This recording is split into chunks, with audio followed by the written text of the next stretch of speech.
दिवस 5वा. स्कंदमाता कथा. नवरात्रीच्या 5व्या दिवशी स्कंदमाता देवीची पूजा केली जाते. स्कंद म्हणजेच कार्तिकेय, भगवान शिव आणि पार्वती यांचा पुत्र, आणि माता म्हणजे आई, म्हणून त्यांना स्कंदमाता असे नाव मिळाले.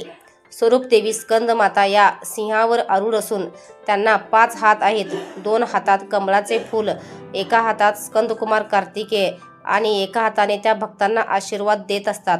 त्यांच्या मुखावर मृदू पण तेजस्वी असा तेज असतो, म्हणून त्यांना कमलासन असेही म्हणतात. कथादेवी पार्वतीने तारकासुर राक्षसाचा वध करण्यासाठी भगवान शिवासोबत कठोर तपश्चर्या करून कार्तिकेय स्कंद यांचा जन्म दिला.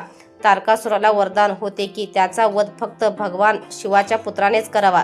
कार्तिकेय मोठा झाल्यावर तारकासुराशी युद्ध करून त्याचा वध केला.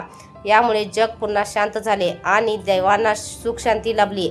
देवी स्कंदमाता आपल्या पुत्र स्कंदाला मांडीवर घेऊन नेहमी भक्ताचे रक्षण करतात. तारकासुर राक्षसाने कठोर तप करून ब्रह्मदेवाकडून वरदान घेतले की त्याचा वध फक्त भगवान शिवाचा पुत्रच करू शकेल.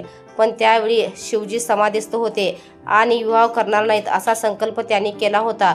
संपूर्ण विश्वावर तारकासुरांचा दहशत माजला. देवांना आणि ऋषींना त्रास होऊ लागला. देवांनी विष्णू आणि ब्रह्मदेव यांच्याकडे जाऊन उपाय विचारला. त्यानंतर महादेवाचा पार्वतीशी विवाह घडवून आणला. या दाम्पत्यापासून कार्तिकेय स्कंद यांचा जन्म झाला. लहानपणीच कार्तिकेय अत्यंत पराक्रमी होते. देवसेनापती बनून त्याने तारकासुरांचा पराभव करून त्याला युद्धात ठार मारले. अशा प्रकारे त्रस्त झालेले देव आणि ऋषी तारकासुरांच्या अत्याचारातून मुक्त झाले. या कारणामुळे देवी पार्वतीला स्कंदमाता म्हणू लागले. त्या आपल्या मांडीवर स्कंदकुमाराला कार्तिकेय धरून असतात. सिंहावर आरूढ असलेली ही देवी कमलासनावर बसलेली दिसते. धार्मिक महत्त्व. स्कंदमाता ही करुणामयी माता मानली जाते. भक्त तिच्या चरणी बसले की ती आईसारखी रक्षण करते. जी व्यक्ती मनापासून त्यांची पूजा करते त्याला धन, धान्य, सुख, शांती, ज्ञान आणि मोक्ष प्राप्त होतो. आईच्या स्वरूपामुळे तिच्या पूजेमध्ये मातृत्वाची अनुभूती येते. 5व्या दिवशी स्कंदमातेची पूजा केल्यास विद्या, सुख, समृद्धी आणि आरोग्य लाभते. भक्तांच्या जीवनातील दुःख, अडचणी, रोग दूर होतात. ही देवी मोक्षप्राप्ती आणि ज्ञानप्राप्ती देणारी मानली जाते.